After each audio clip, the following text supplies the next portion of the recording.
آئیے اب شروع کرتے ہیں یوسف علیہ السلام کا قصہ۔ قرآن کریم نے اس قصے کو احسن القصص کہا ہے۔ اس کے بارے میں اللہ تعالی نے پوری ایک سورت یعنی سورہ یوسف نازل فرمائی۔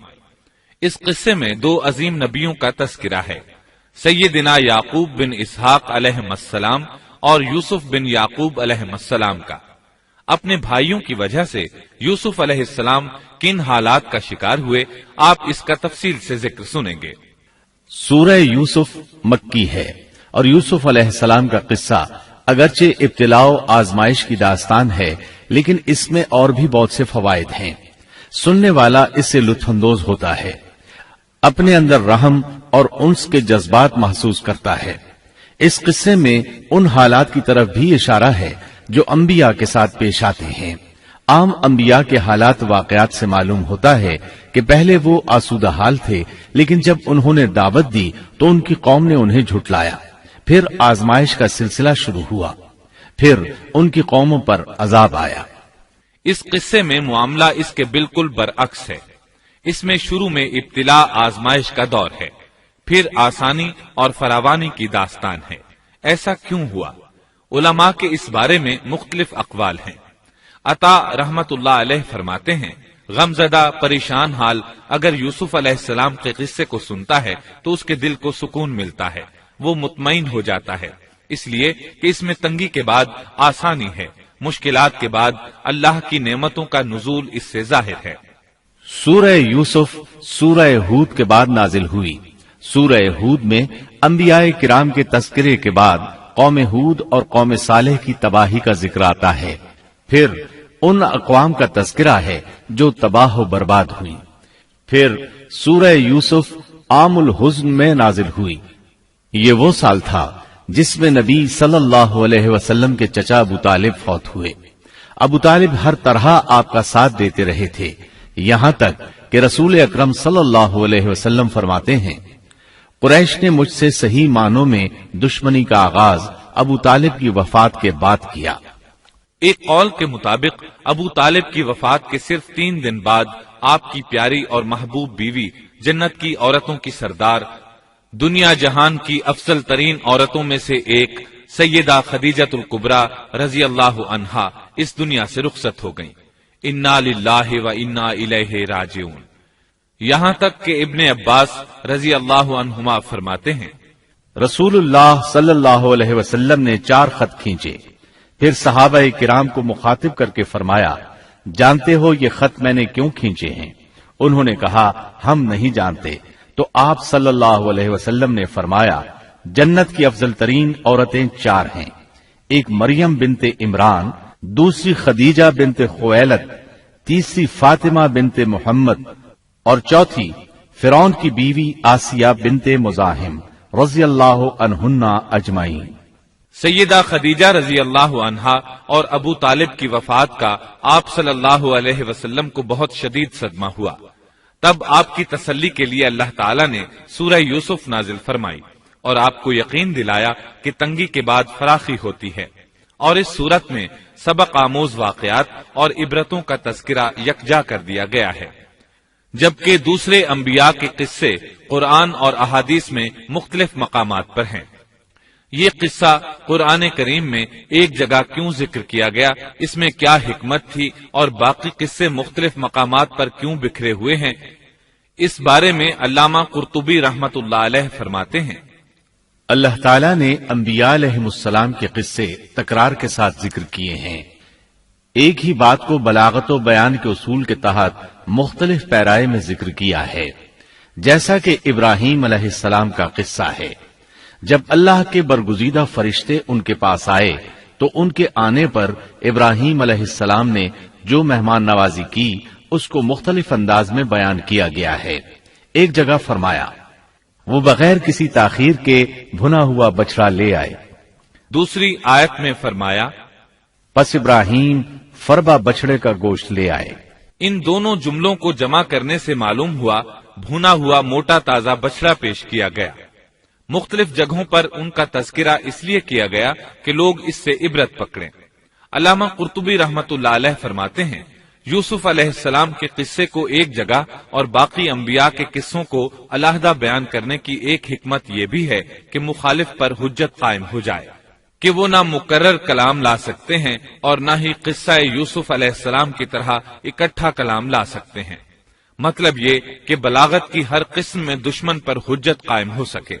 اللہ تعالی کلام کو مکرر اور غیر مکرر لا کر قرآن کا اعجاز بیان کرنا چاہتے ہیں کہ اللہ چاہیں تو ایک قصے کو ایک ہی جگہ بیان کر دیں، چاہیں تو مختلف جگہوں پر بیان کر دیں۔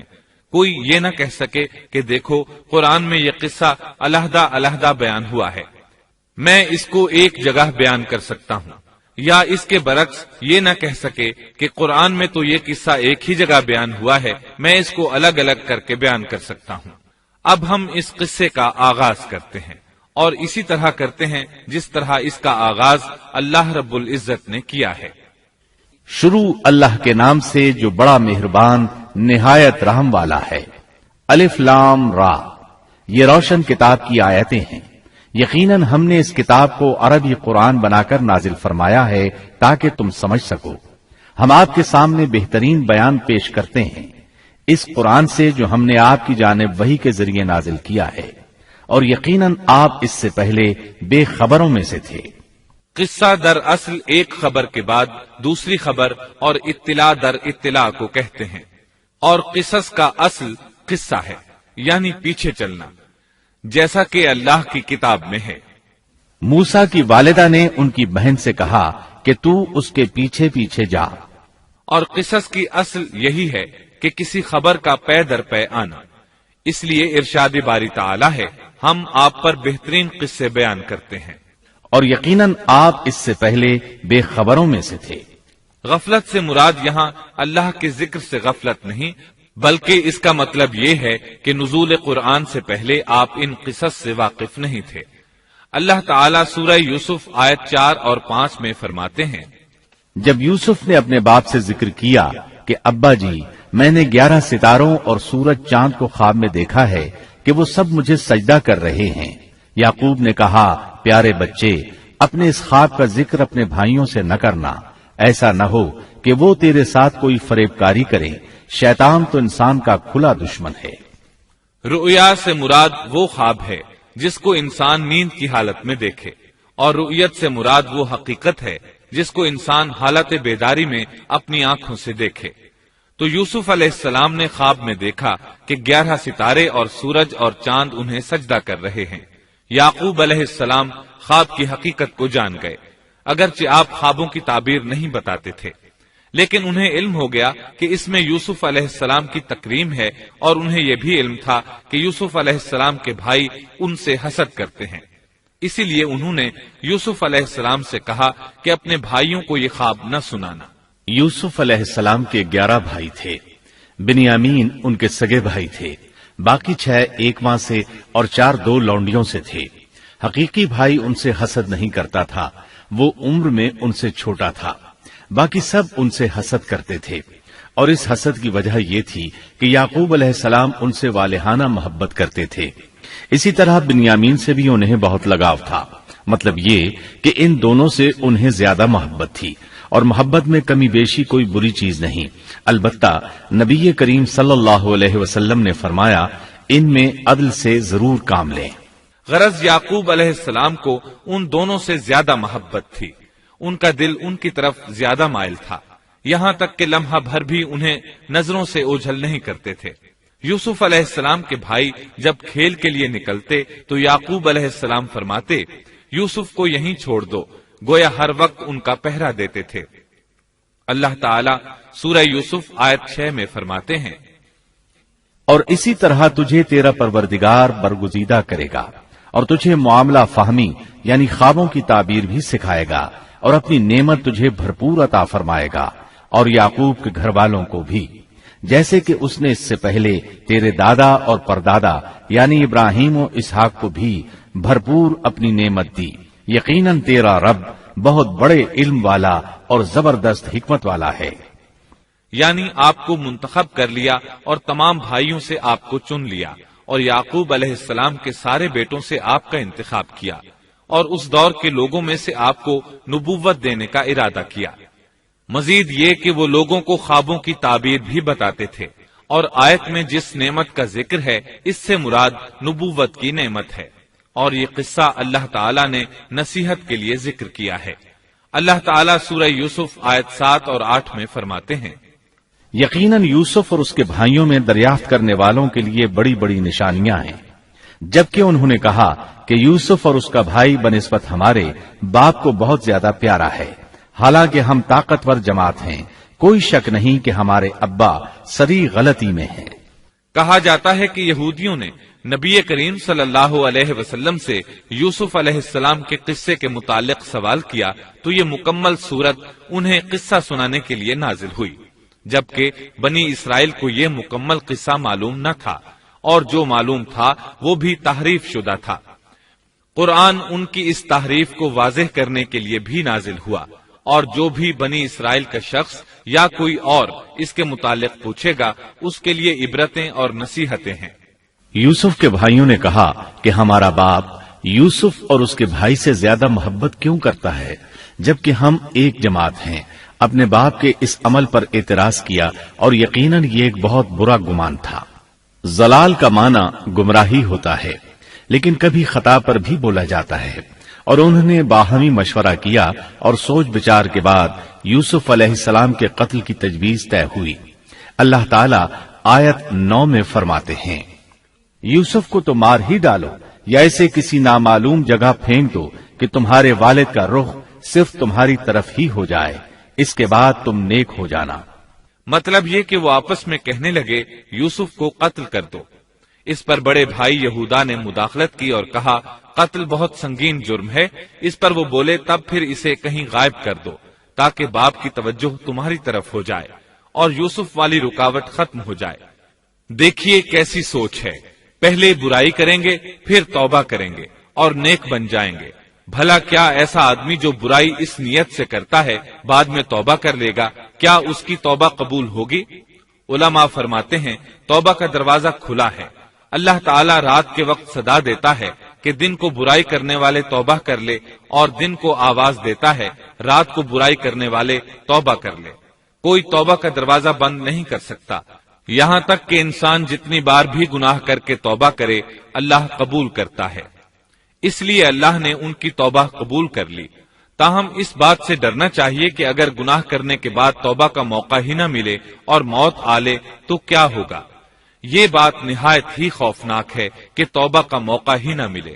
اللہ تعالیٰ آیت نمبر 10 میں فرماتے ہیں، ان میں سے ایک نے کہا یوسف کو قتل تو نہ کرو بلکہ اسے کسی اندھے کنویں کی تہ میں ڈالاؤ کہ اسے کوئی آتا جاتا قافلہ اٹھا لے جائے، اگر تمہیں کرنا ہی ہے تو یوں کرو۔ یہودا نے انہیں قتل سے روکا اور کہا قواسم کے راستے میں اموقی نام کا کنواں ہے، اسے اس میں ڈال دو، کوئی گزرتا ہوا قافلہ اسے اٹھا لے جائے گا، اس سے نجات ہی پانا چاہتے ہو تو یہ کام کرو۔ سب نے اس بات سے اتفاق کیا۔ اب اپنے باپ کے پاس گئے، باپ سے انہوں نے جو کہا آیت 11 اور 12 میں آتا ہے، انہوں نے کہا ابا آخر آپ یوسف کے بارے میں ہم پر اعتبار کیوں نہیں کرتے؟ ہم تو اس کے خیر خواہ ہیں، کل آپ ضرور اسے ہمارے ساتھ بھیج دیجئے کہ خوب کھائے پیے اور کھیلے، اور اس کی حفاظت کے ہم ذمہ دار ہیں۔ یعقوب علیہ السلام نے ان کی بات کے جواب میں جو کچھ کہا آیت نمبر 13 اور 14 میں اس کا ذکر موجود ہے۔ یعقوب نے کہا اسے تمہارا لے جانا مجھے تو سخت صدمہ دے گا، اور مجھے یہ بھی کھٹکا لگا رہے گا کہ تمہاری غفلت میں اسے بھیڑیا کھا جائے۔ انہوں نے جواب دیا کہ ہم جیسی زوراور جماعت کی موجودگی میں بھی اگر اسے بھیڑیا کھا جائے تو ہم بالکل نکمے ہی ہوئے۔ وہاں بھیڑیے کثرت سے تھے، اس لیے یعقوب علیہ السلام ڈرتے تھے۔ بیٹوں کے بار بار اصرار پر یعقوب علیہ السلام یوسف علیہ السلام کو ان کے ساتھ بھیجنے پر رضامند ہو گئے۔ اللہ تعالیٰ آیت 15 میں فرماتے ہیں، پھر جب اسے لے چلے اور سب نے مل کر ٹھان لیا کہ اسے غیر آباد گہرے کنویں کی تہ میں پھینک دیں، ہم نے یوسف کی طرف وحی کی کہ یقیناً وقت آ رہا ہے کہ تو انہیں اس ماجرے کی خبر اس حال میں دے گا کہ وہ جانتے ہی نہ ہوں گے۔ بعض روایات کے مطابق انہوں نے راستے میں یوسف علیہ السلام کو مارا پیٹا، برا بھلا کہا، اور ایسا کرنا ان کے لیے معمولی بات تھی کیونکہ وہ تو قتل کے درپے تھے۔ آخر کار کنویں کے پاس پہنچے اور مشورے کے مطابق انہیں کنویں میں ڈال دیا۔ یوسف علیہ السلام کنویں میں ایک پتھر پر گرے، یعنی پانی میں نہ گرے، آپ اس پتھر پر بیٹھ گئے۔ اللہ تعالیٰ کی طرف سے انہیں تسلی دی گئی کہ آپ پریشان نہ ہوں، بہت جلد آپ کنویں سے نکلیں گے اور انہیں ان کے اس گھناؤنے فعل کے بارے میں بتلائیں گے، اور انہیں اس بات کا گمان بھی نہیں ہوگا کہ ایسا وقت بھی آئے گا۔ یوسف علیہ السلام کو کنویں میں ڈالنے کے بعد انہوں نے گھر جانے کی تیاری کی۔ آیت نمبر 16 میں آتا ہے، اور عشاء کے وقت وہ سب اپنے باپ کے پاس روتے ہوئے پہنچے۔ امام عامش قاضی شرح رحمت اللہ علیہ کی مجلس میں بیٹھے تھے۔ ایک عورت آئی، اس کا ایک آدمی سے جھگڑا تھا، وہ بہت شدت سے رو رہی تھی۔ عامش بولے، آپ دیکھتے نہیں یہ کس بری طرح رو رہی ہے؟ ان کا مطلب یہ تھا کہ یہ سچی ہے۔ قاضی شرح فرمانے لگے، یوسف علیہ السلام کے بھائی رات کو روتے ہوئے اپنے باپ کے پاس آئے تھے، پس فیصلہ رونے پر نہیں انصاف پر ہونا چاہیے۔ اب یوسف علیہ السلام کے بھائیوں نے باپ کو تفصیل سنائی۔ اللہ تعالیٰ اس کا ذکر آیت 17 میں فرماتے ہیں، اور کہنے لگے کہ ابا جی، ہم تو آپس میں دوڑ میں لگ گئے اور یوسف کو ہم نے سامان کے پاس چھوڑا، پس اسے بھیڑیا کھا گیا۔ آپ تو ہماری بات نہیں مانیں گے، گو ہم بالکل سچے ہی ہوں۔ سو انہوں نے یہ بات بتائی، لیکن اس سے جھوٹ صاف ظاہر ہو رہا تھا، جیسا کہ اگلی آیت میں ہے۔ اور یوسف کے کرتے کو جھوٹ موڑ کے خون سے خون آلود بھی کر لائے تھے۔ ابن عباس رضی اللہ عنہما فرماتے ہیں کہ انہوں نے بکری ذبح کی اور یوسف علیہ السلام کی قمیص پر اس کا خون مل لیا، اور خون میں لت پت قمیص یعقوب علیہ السلام کے پاس لے آئے۔ جب یعقوب علیہ السلام نے دیکھا تو فرمانے لگے، یہ بھیڑیا بھی کتنا رحم دل تھا، میرے بیٹے کو تو کھا لیا اور قمیص کو کچھ نہیں کہا، تمہاری عقل کہاں ہے؟ اس بات کا ذکر آیت 18 میں ہے۔ باپ نے کہا، یوں نہیں، بلکہ تم نے اپنے ہی دل سے ایک بات بنا لی ہے، بس صبر ہی بہتر ہے، اور تمہاری بنائی ہوئی باتوں پر اللہ ہی سے مدد کی طلب ہے۔ ادھر دوسری طرف کیا ہوا؟ آیت 19 میں اللہ فرماتے ہیں، اور ایک قافلہ آیا اور انہوں نے اپنے ایک پانی لانے والے کو بھیجا، اس نے اپنا ڈول لٹکا دیا اور کہنے لگا، واہ واہ، خوشی کی بات ہے، یہ تو ایک لڑکا ہے۔ انہوں نے اسے مال تجارت قرار دے کر چھپا دیا، اور اللہ اس سے باخبر تھا جو وہ کر رہے تھے۔ تفصیل اس کی یہ ہے کہ ایک قافلہ اس کنویں کے پاس سے گزرا جس میں یوسف علیہ السلام موجود تھے۔ انہوں نے پانی کی تلاش میں ایک خادم کو بھیجا، وہ کنویں تک پہنچا، اس نے کنویں میں ڈول لٹکایا، یوسف علیہ السلام اس ڈول میں بیٹھ گئے۔ خادم نے ڈول نکالا تو اس میں ایک خوبصورت بچے کو دیکھا، مارے خوشی کے وہ پکار اٹھا، یہاں ایک لڑکا ہے۔ اس زمانے میں غلاموں اور لونڈیوں کی تجارت ہوتی تھی، انہیں خوف محسوس ہوا کہ کہیں یہ لڑکا ان سے چھن نہ جائے۔ اس خوف کے پیش نظر انہوں نے یوسف علیہ السلام کو چھپا لیا۔ انہوں نے یہ بھی سوچا کہ شاید یہ بھاگا ہوا غلام ہے، اگر اس کا مالک آ گیا تو وہ اسے لے جائے گا۔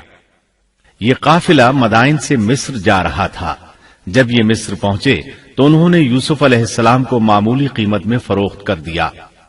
معمولی قیمت میں فروخت کرنے کی جلدی بھی انہوں نے اسی خیال کے تحت کی کہ کہیں اس کا مالک نہ آ جائے۔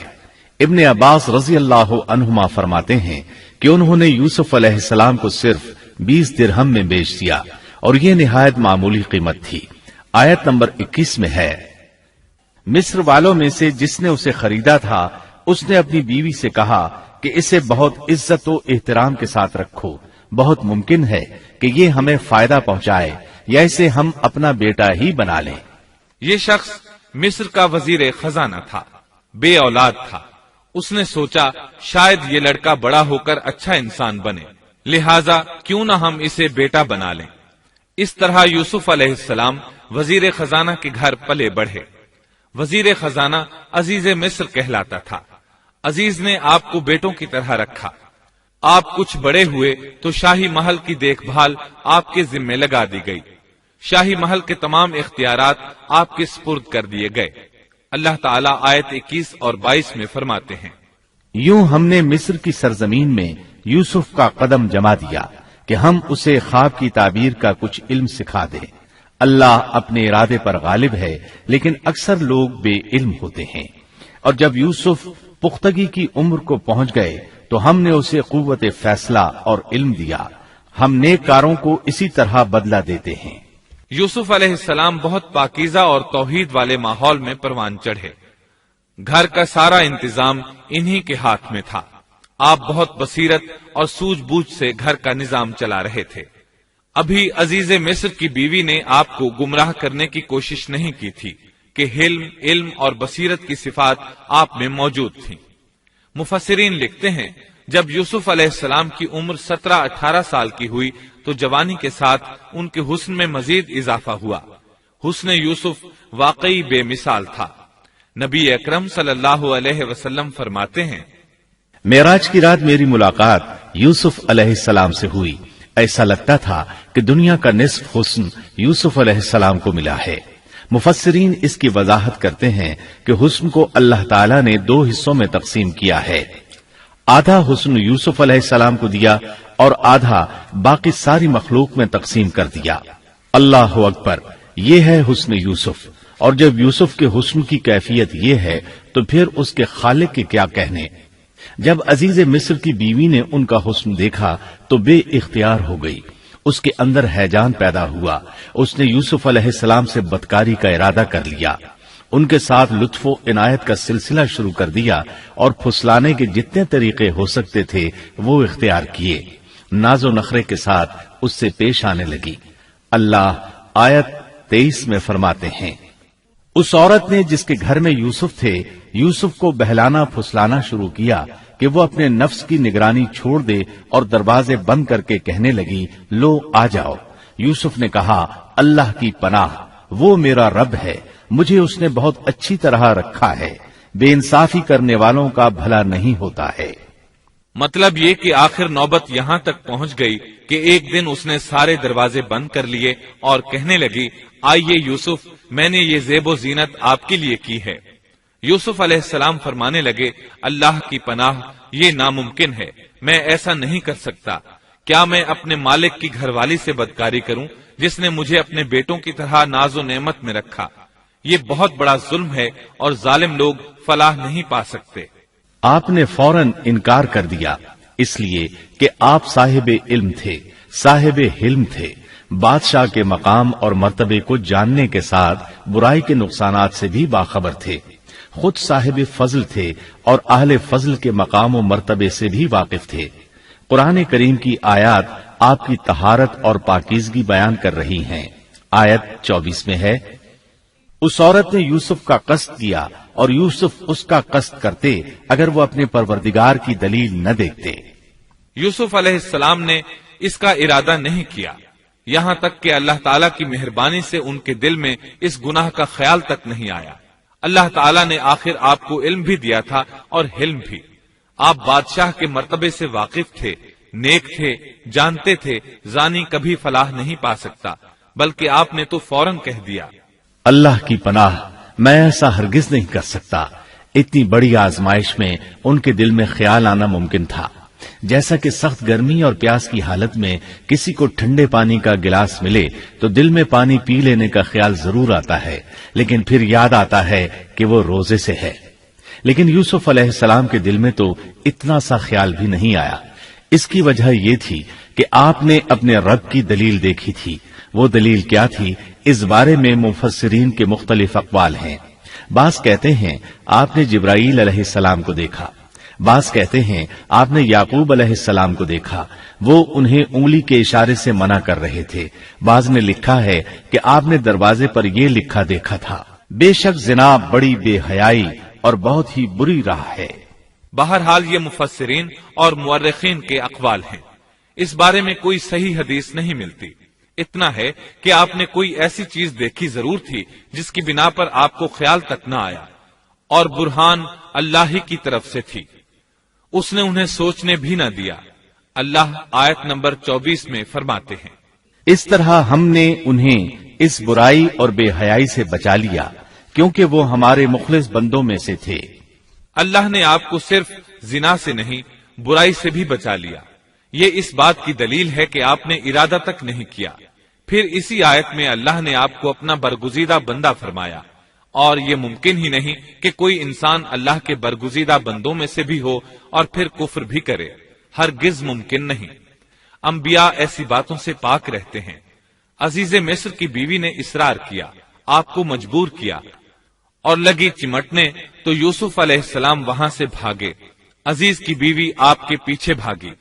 اللہ تعالیٰ نے آیت 25 میں اس واقعے کو یوں بیان فرمایا ہے، اور دونوں دروازے کی طرف دوڑے، اور اس عورت نے یوسف کا کرتا پیچھے کی طرف سے کھینچ کر پھاڑ ڈالا، اور دروازے کے پاس ہی عورت کا شوہر دونوں کو مل گیا، تو کہنے لگی، جو شخص تیری بیوی کے ساتھ برا ارادہ کرے بس اس کی سزا یہی ہے کہ اسے قید کر دیا جائے یا اور کوئی دردناک سزا دی جائے۔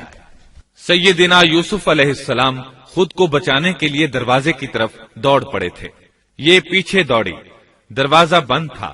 ابھی آپ دروازہ کھولنے کی کوشش کر رہے تھے کہ اس نے پیچھے سے آپ کی قمیص پکڑ لی، جھٹکا جو لگا تو قمیص پیچھے سے پھٹ گئی۔ اسی دوران دروازہ کھل گیا اور عزیز مصر اندر داخل ہوا۔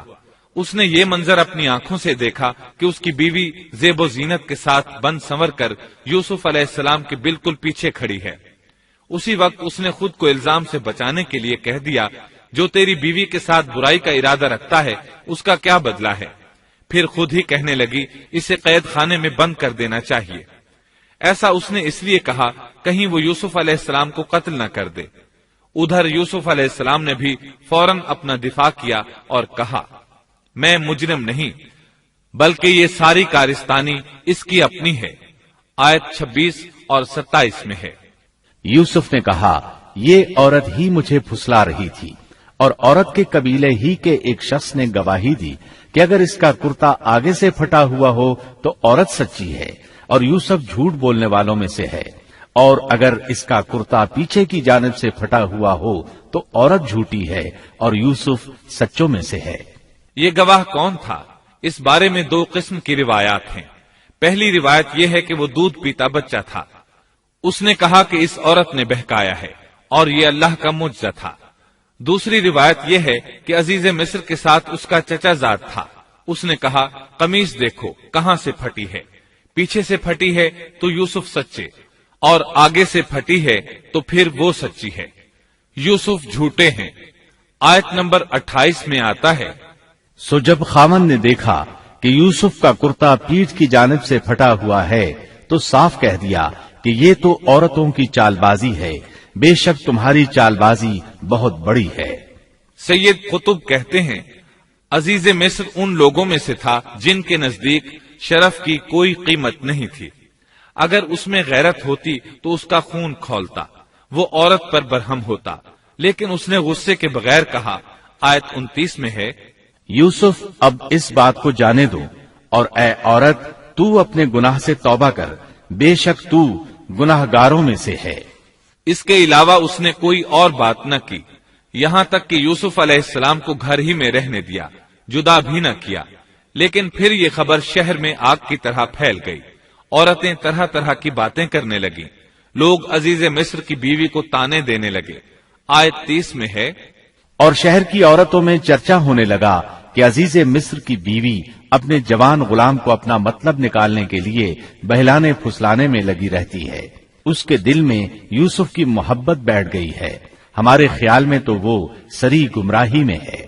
یہ چرچا ہونے لگا کہ عزیز مصر کی بیوی ایک غلام کے ساتھ برائی پر تل گئی، اگر کسی آزاد کے ساتھ ایسا کرتی تو معاملہ اور تھا، غلام سے محبت کر بیٹھی، یہ تو اس نے بے وقوفی کی انتہا کر دی، اس طرح اسے خوب برا بھلا کہا گیا۔ یہ خبر عزیز مصر کی بیوی تک بھی پہنچ گئی۔ آیت 31 میں ہے، اس نے جب ان عورتوں کی پرفریب مکارانہ باتیں سنی تو انہیں بلوا بھیجا اور ان کے لیے ایک مجلس مرتب کی، اور ان میں سے ہر ایک کو چھری دی اور کہا، اے یوسف ان کے سامنے چلے آؤ۔ ان عورتوں نے جب اسے دیکھا تو بہت بڑا جانا اور اپنے ہاتھ کاٹ لیے، اور زبان سے نکل گیا کہ اللہ کی پناہ، یہ انسان تو ہرگز نہیں، یہ تو یقیناً کوئی بہت ہی بزرگ فرشتہ ہے۔ وضاحت اس کی یہ ہے کہ اس عورت نے اپنے گھر میں ایک دعوت کا انتظام کیا، تمام عورتوں کو اس دعوت میں بلایا، دعوت کا انتظام اس طرح کیا کہ سب کے لیے ایک تکیہ لگایا، پھل سامنے رکھے اور ہر ایک کو ایک ایک چھری تھما دی۔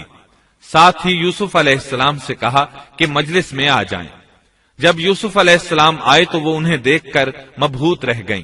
ان کے حسن سے اس قدر متاثر ہوئیں کہ اپنا ہوش نہ رہا اور پھلوں کے بجائے اپنے ہاتھ کاٹ ڈالے، لیکن اس کا انہیں احساس تک نہ ہوا۔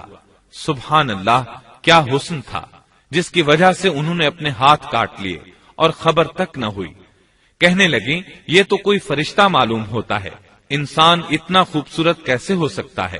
آیت 32 میں ہے، اس وقت عزیز مصر کی بیوی نے کہا، یہ ہے وہ جس کے بارے میں تم مجھے تانا دے رہی تھی۔ میں نے ہر چند اس سے اپنا مطلب حاصل کرنا چاہا، لیکن یہ بال بال بچا رہا، اور جو کچھ میں اس سے کہہ رہی ہوں اگر یہ نہ کرے گا تو یقیناً یہ قید کر دیا جائے گا، اور بے شک یہ بہت ہی بے عزت ہوگا۔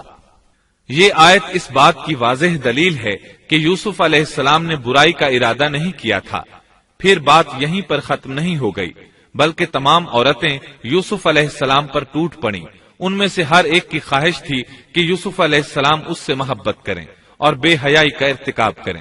اپنی عزت اور شرف کو انہوں نے خاک میں ملا دیا۔ یوسف علیہ السلام کے حسن پر فریفتہ ہو گئیں۔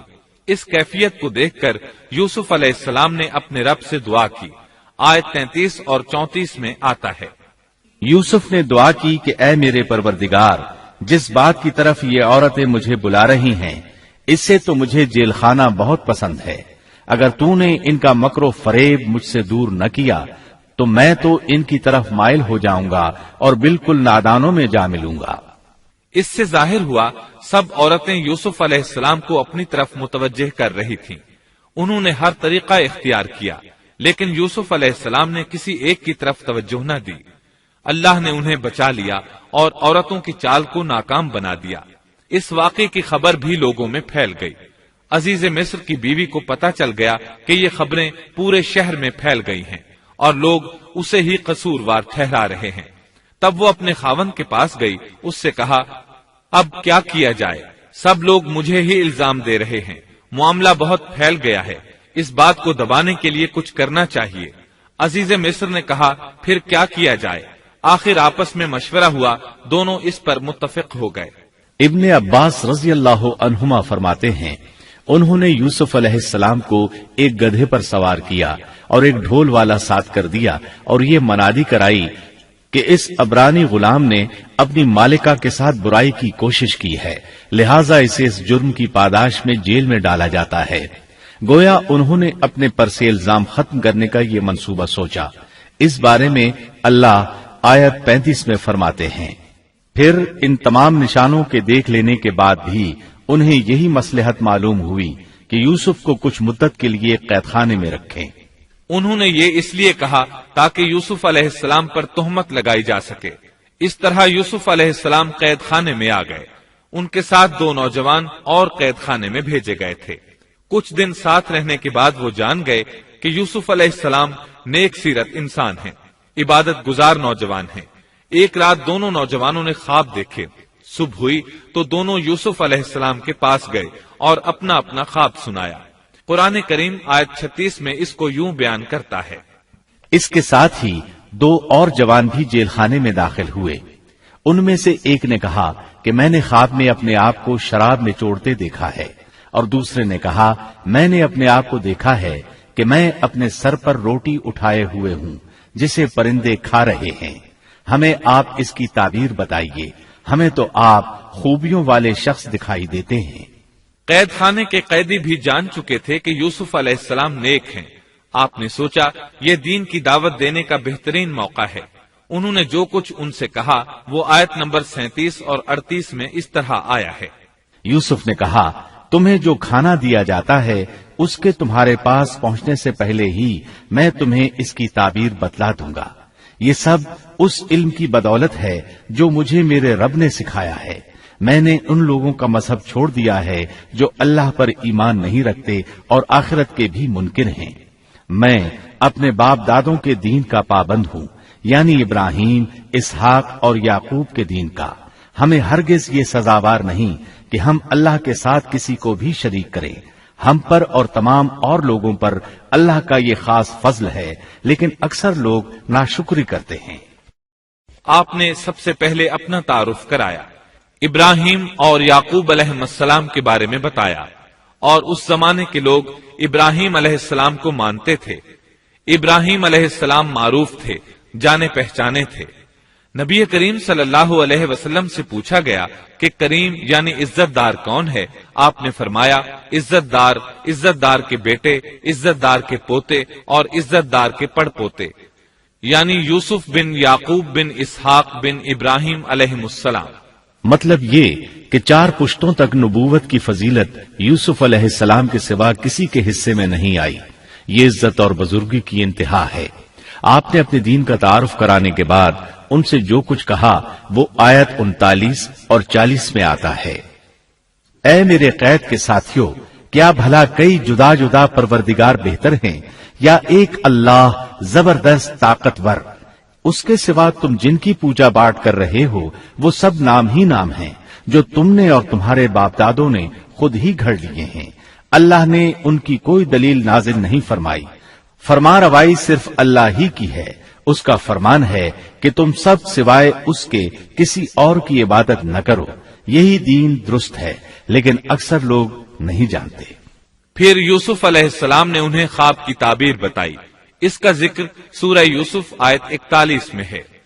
اے میرے قید خانے کے رفیقو، تم دونوں میں سے ایک تو اپنے بادشاہ کو شراب پلانے پر مقرر ہو جائے گا، لیکن دوسرا سولی دیا جائے گا اور پرندے اس کا سر نوچ نوچ کھائیں گے. تم دونوں جس کے بارے میں تحقیق کر رہے تھے اس کام کا فیصلہ کر دیا گیا. تعبیر سن کر وہ قیدی کہنے لگے ہم نے اس طرح خواب نہیں دیکھا. جس کے قتل کی تعبیر بتائی گئی تھی وہ تو خاص طور پر کہنے لگا میں نے یہ خواب نہیں دیکھا. اس پر یوسف علیہ السلام نے فرمایا یہ اللہ کا فیصلہ ہے، تبدیل نہیں ہو سکتا.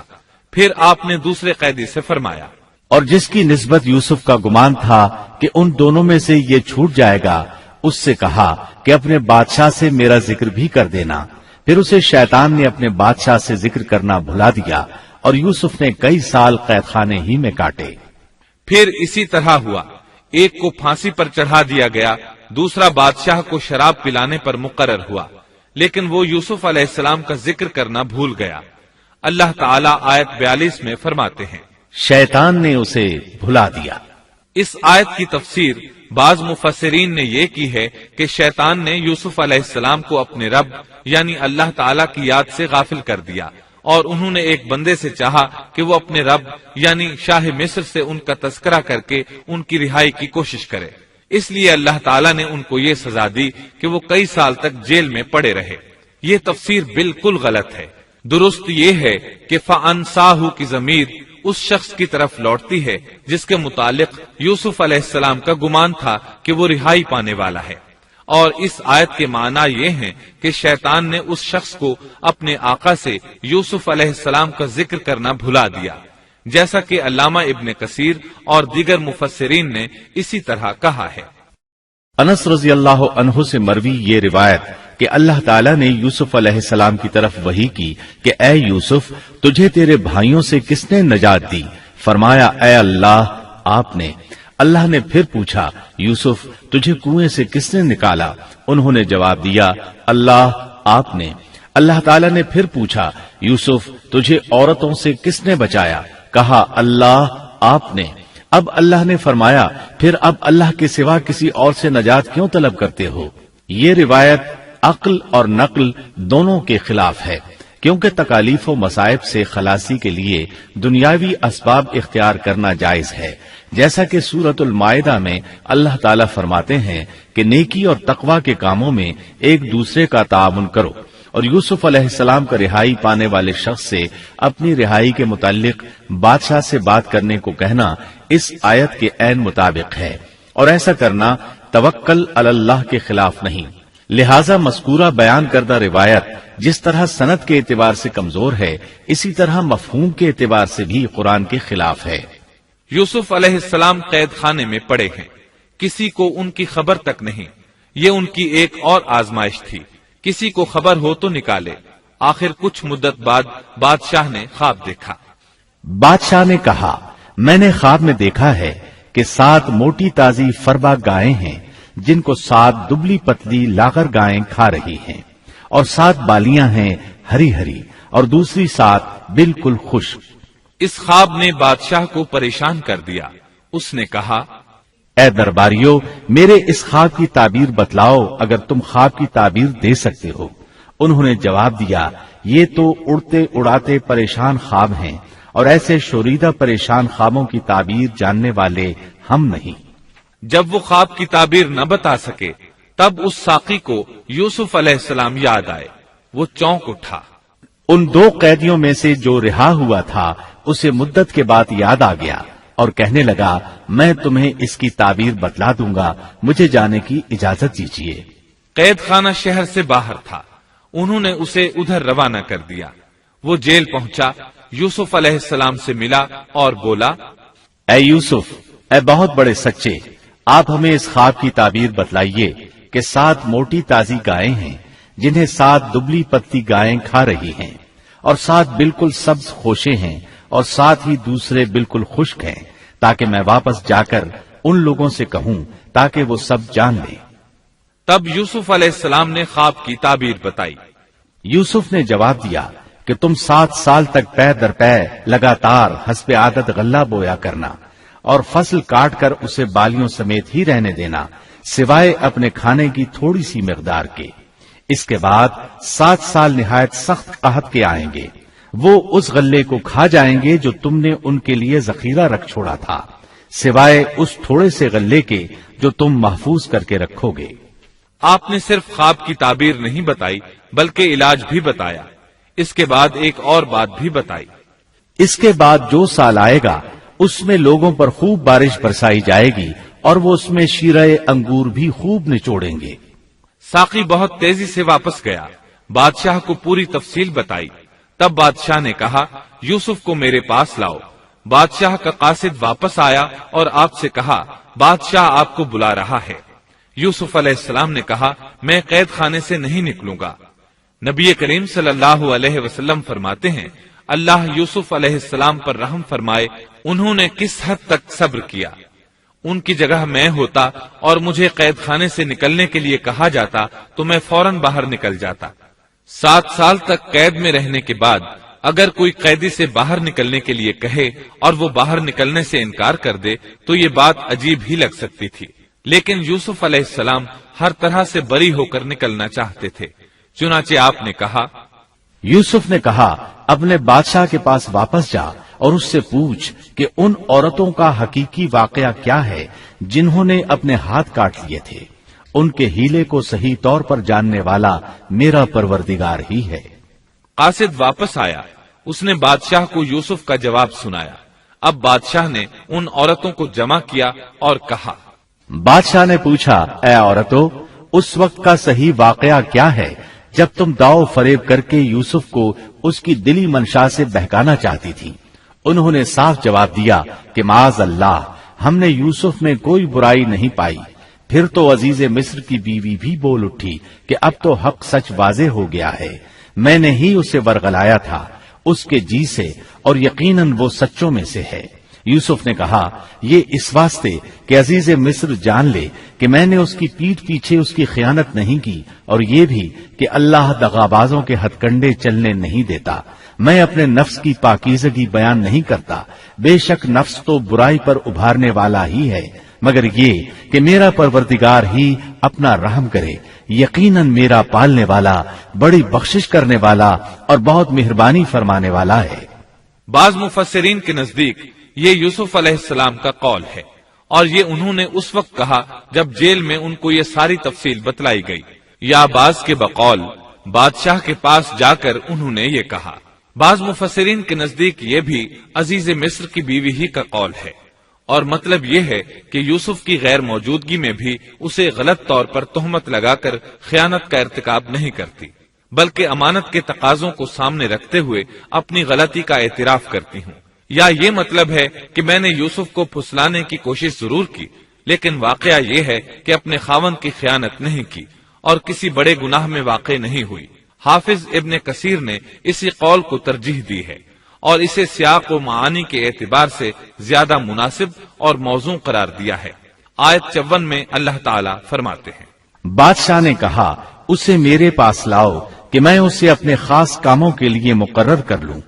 پھر جب اس سے بات چیت کی تو کہنے لگا کہ آپ ہمارے ہاں آج سے ذی عزت اور امانت دار ہیں۔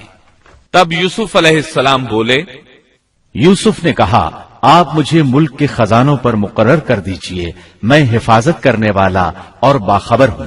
اسی طرح ہم نے یوسف کو ملک کا قبضہ دے دیا کہ وہ جہاں کہیں چاہے رہے سہے، ہم جسے چاہیں اپنی رحمت پہنچا دیتے ہیں، ہم نیکوکاروں کا ثواب ضائع نہیں کرتے، یقیناً ایمانداروں اور پرہیزگاروں کو اخروی اجر بہت ہی بہتر ہے۔ بادشاہ نے یوسف علیہ السلام کو ملک کا مکمل اختیار دے دیا، اور ایک روایت میں ہے اس نے کہا، یوسف میرا اختیار اب صرف کرسی تک محدود ہے۔ اس طرح تمام معاملات یوسف علیہ السلام کے اختیار میں آ گئے اور خیر و برکت کے سال شروع ہو گئے۔ یوسف علیہ السلام نے ان سالوں سے خوب فائدہ اٹھایا، ہر طرف بھلائی ہی بھلائی ہو گئی، غلے کی فراوانی ہو گئی، جس طرح یوسف علیہ السلام چاہتے تھے اسی طرح خرچ کیا جاتا تھا۔ پھر اس طرح 7 سال ختم ہو گئے اور قحط کے سال شروع ہو گئے۔ اس قحط نے نہ صرف مصر کو بلکہ فلسطین وغیرہ کے علاقوں کو بھی اپنی لپیٹ میں لے لیا۔ اب چونکہ مصر بہت زیادہ خوشحال تھا، یوسف علیہ السلام نے 7 سال تک غلے کو بچا بچا کر رکھا تھا، اس لیے لوگ مصر آنا شروع ہو گئے۔ فلسطین میں بھی غلہ ختم ہو گیا۔ یعقوب علیہ السلام اور ان کے بیٹوں تک بھی قحط کے اثرات پہنچ گئے، بلکہ ان کے علاقے میں قحط شدید ہو گیا۔ تلاش کے باوجود غلہ نہیں ملتا تھا، ملتا بھی تھا تو بہت مہنگا۔ فلسطین میں خبر پہنچی کہ مصر کا بادشاہ پرانی قیمت پر غلہ دے رہا ہے۔ یہ خبر اس لیے پہنچی کہ یوسف علیہ السلام پرانی قیمت پر غلہ فروخت کر رہے تھے، چنانچہ فلسطین سے غلہ خریدنے کے لیے قافلے مصر آنے لگے۔ یوسف علیہ السلام پرانی قیمت پر غلہ ضرور دیتے، لیکن ایک آدمی کو صرف اتنا دیتے جتنا ایک اونٹ اٹھا سکتا، اس سے زیادہ نہ دیتے تاکہ تاجر لوگ مال سٹاک کر کے مہنگا نہ بیچیں۔ اس لیے جو غلہ خریدتا تھا اس کے لیے ضروری تھا کہ اپنے گھر والوں کو ساتھ لائے۔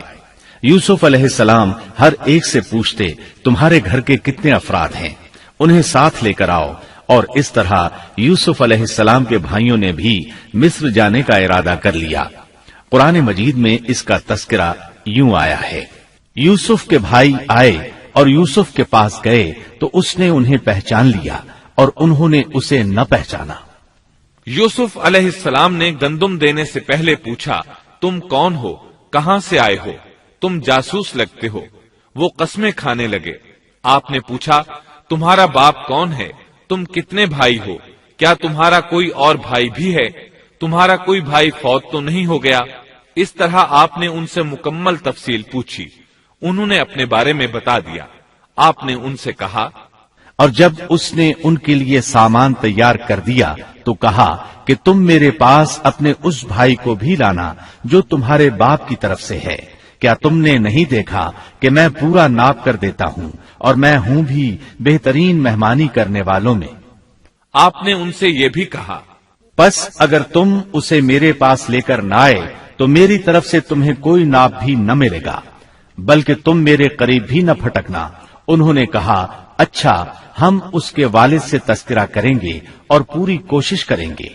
پھر یوسف علیہ السلام نے اپنے غلاموں سے کہا اور اپنے خدمتگاروں سے کہا کہ ان کی پونجی انہی کی بوریوں میں رکھ دو کہ جب لوٹ کر اپنے اہل و عیال میں جائیں اور پونجیوں کو پہچان لیں تو بہت ممکن ہے کہ یہ پھر لوٹ آئیں۔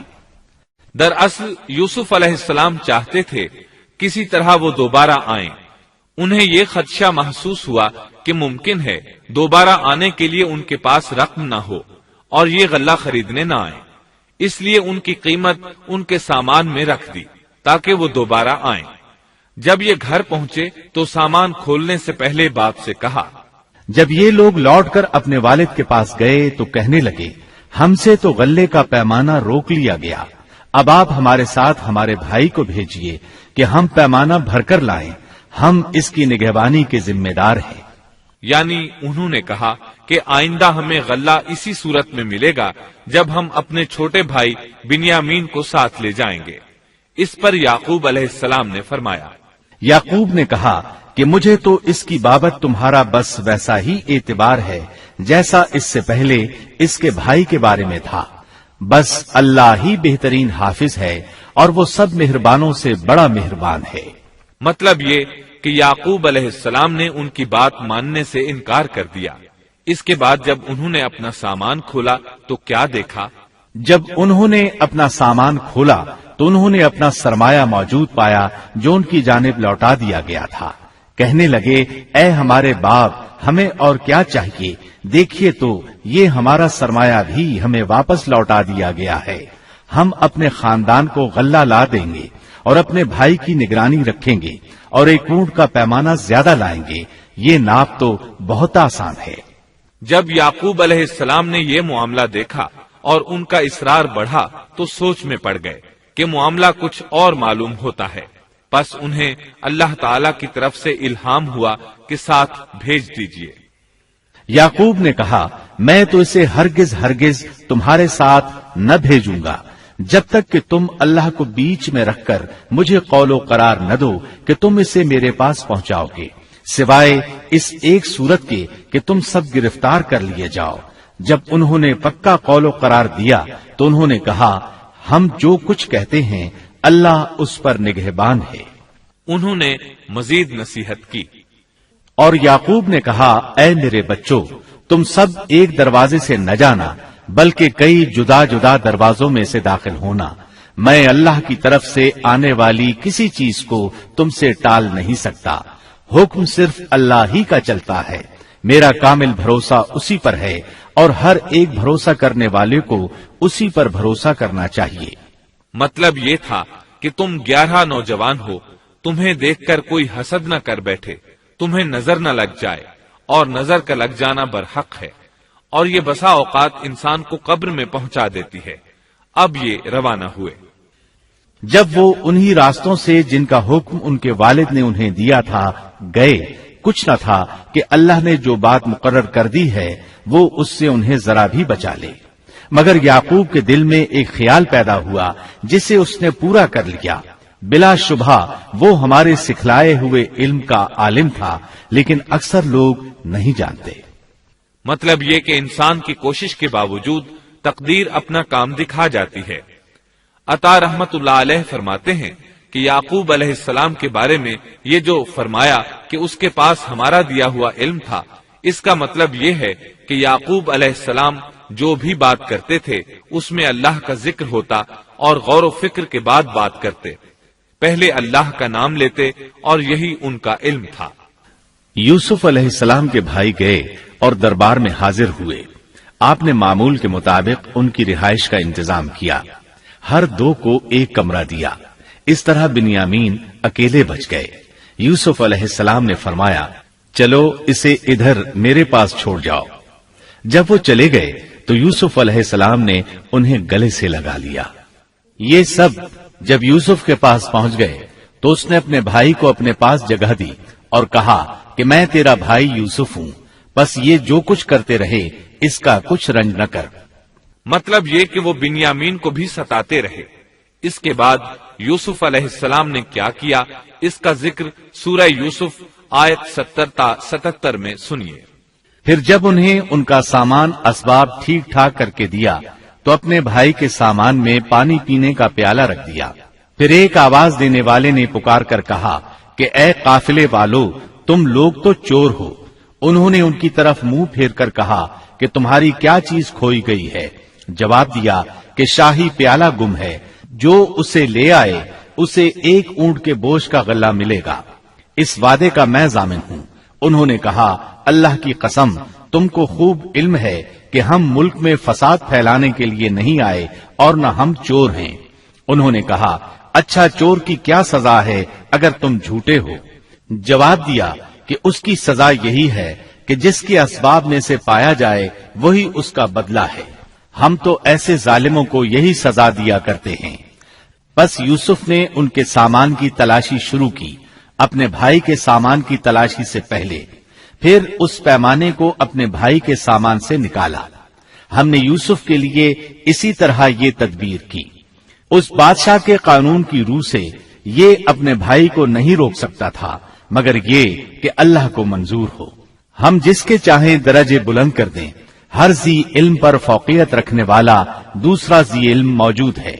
انہوں نے کہا کہ اگر اس نے چوری کی تو کوئی تعجب کی بات نہیں، اس کا بھائی بھی پہلے چوری کر چکا ہے۔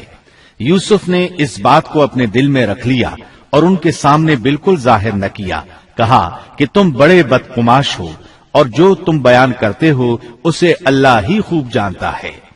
اب وہ بادشاہ یعنی یوسف علیہ السلام کی منت سماجت کرنے لگے۔ انہوں نے کہا کہ اے عزیز مصر، اس کے والد بڑی عمر کے بالکل بوڑھے شخص ہیں، آپ اس کے بدلے ہم میں سے کسی کو لے لیجئے، ہم دیکھتے ہیں کہ آپ بڑے نیک نفس ہیں۔ یوسف نے کہا کہ ہم نے جس کے پاس اپنی چیز پائی ہے اس کے سوا دوسرے کی گرفتاری کرنے سے اللہ کی پناہ چاہتے ہیں، ایسا کرنے سے تو ہم یقیناً ناانصافی کرنے والے ہو جائیں گے۔ جب وہ اس سے مایوس ہو گئے تو تنہائی میں بیٹھ کر مشورہ کرنے لگے۔ ان میں جو سب سے بڑا تھا اس نے کہا، تمہیں معلوم نہیں کہ تمہارے والد نے تم سے اللہ کی قسم لے کر پختہ قول قرار لیا ہے اور اس سے پہلے یوسف کے بارے میں تم کوتاہی کر چکے ہو، پس میں تو اس سرزمین سے نہ ٹلوں گا جب تک کہ والد صاحب خود مجھے اجازت نہ دیں یا اللہ میرے اس معاملے کا فیصلہ کر دے، وہی بہترین فیصلہ کرنے والا ہے۔ تم سب والد صاحب کی خدمت میں واپس جاؤ اور کہو کہ ابا جی، آپ کے صاحبزادے نے چوری کی اور ہم نے وہی گواہی دی تھی جو ہم جانتے تھے، ہم کچھ غیب کی حفاظت کرنے والے نہ تھے۔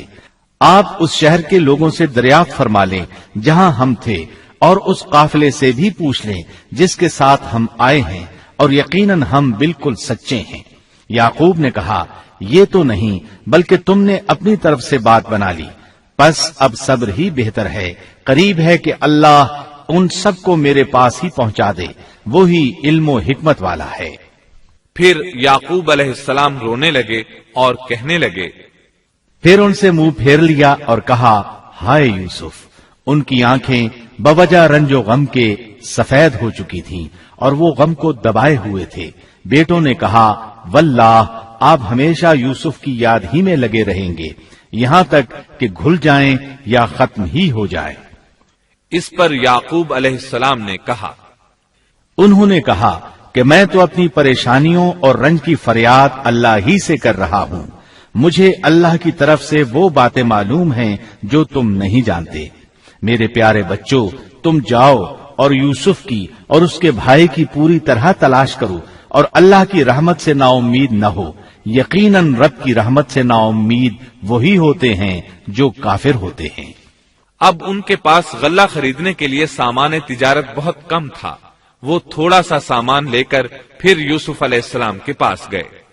پھر جب یہ لوگ یوسف کے پاس پہنچے تو کہنے لگے کہ اے عزیز، ہم کو اور ہمارے خاندان کو دکھ پہنچا ہے، ہم حقیر پونجی لائے ہیں، پس آپ ہمیں پورے غلے کا ناپ دیجئے اور ہم پر خیرات کیجئے، اللہ خیرات کرنے والوں کو بدلہ دیتا ہے۔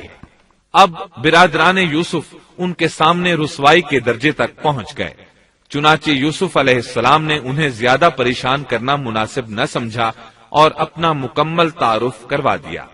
یوسف نے کہا، جانتے بھی ہو کہ تم نے یوسف اور اس کے بھائی کے ساتھ اپنی نادانی کی حالت میں کیا کیا؟ انہوں نے کہا، واقعی تو ہی یوسف ہے۔ جواب دیا کہ ہاں میں یوسف ہوں اور یہ میرا بھائی ہے، اللہ نے ہم پر فضل و کرم کیا۔ بات یہ ہے کہ جو بھی پرہیزگاری اور صبر کرے تو اللہ کسی نیکوکار کا اجر ضائع نہیں کرتا۔ انہوں نے کہا، اللہ کی قسم، اللہ نے تجھے ہم پر برتری دی ہے اور یہ بھی بالکل سچ ہے کہ ہم خطا کار تھے۔ جواب دیا، آج تم پر کوئی ملامت نہیں ہے، اللہ تمہیں بخشے، وہ سب مہربانوں سے بڑا مہربان ہے۔ میرا یہ کرتا تم لے جاؤ اور اسے میرے والد کے منہ پر ڈال دو کہ وہ دیکھنے لگیں، اور اپنے خاندان کو میرے پاس لے آؤ۔ وہ قمیص لے کر یعقوب علیہ السلام کی طرف چل دیے۔ جو ہی مصر سے چلے، یعقوب علیہ السلام نے خوشبو محسوس کر لی۔ جب یہ قافلہ جدا ہوا تو ان کے والد نے کہا کہ مجھے تو یوسف کی خوشبو آ رہی ہے، اگر تم مجھے بے وقوف نہ کہو۔ وہ کہنے لگے کہ واللہ آپ اپنے اسی پرانے خط میں مبتلا ہیں۔ جب خوشخبری دینے والے نے پہنچ کر ان کے منہ پر وہ کرتا ڈالا، اسی وقت وہ پھر سے بینا ہو گئے۔ کہا کیا میں تم سے نہ کہا کرتا تھا کہ میں اللہ کی طرف سے وہ باتیں جانتا ہوں جو تم نہیں جانتے؟ انہوں نے کہا ابا جی آپ ہمارے لیے گناہوں کی بخشش طلب کیجئے، بے شک ہم قصوروار ہیں۔ کہا اچھا میں جلد ہی تمہارے لیے اپنے پروردگار سے بخشش مانگوں گا، وہ بہت بڑا بخشنے والا اور نہایت مہربانی کرنے والا ہے۔ پھر سارا خاندان یوسف علیہ السلام کے پاس آیا۔ جب یہ سارا گھرانہ یوسف کے پاس پہنچ گیا تو یوسف نے اپنے ماں باپ کو اپنے پاس جگہ دی اور کہا اللہ کو منظور ہے تو آپ سب امن و امان کے ساتھ مصر میں آؤ، اور اپنے تخت پر اپنے ماں باپ کو اونچا بٹھایا اور سب اس کے سامنے سجدے میں گر گئے۔ تب کہا کہ ابا جی یہ میرے پہلے کے خواب کی تعبیر ہے، میرے رب نے اسے سچا کر دکھایا، اس نے میرے ساتھ بڑا احسان کیا جبکہ مجھے جیل خانے سے نکالا اور آپ لوگوں کو صحرا سے لے آیا۔ اس اختلاف کے بعد جو شیطان نے مجھ میں اور میرے بھائیوں میں ڈال دیا تھا، میرا رب جو چاہے اس کے لیے بہترین تدبیر کرنے والا ہے، اور وہ بہت علم و حکمت والا ہے۔ اے میرے پروردگار تو نے مجھے کچھ حکومت عطا فرمائی اور مجھے خواب کی تعبیر سکھلائی۔ اے آسمانوں اور زمین کے پیدا کرنے والے، تو ہی دنیا و آخرت میں میرا ولی اور کارساز ہے۔ تو مجھے اسلام کی حالت میں فوت کر اور نیکوں میں ملا دے۔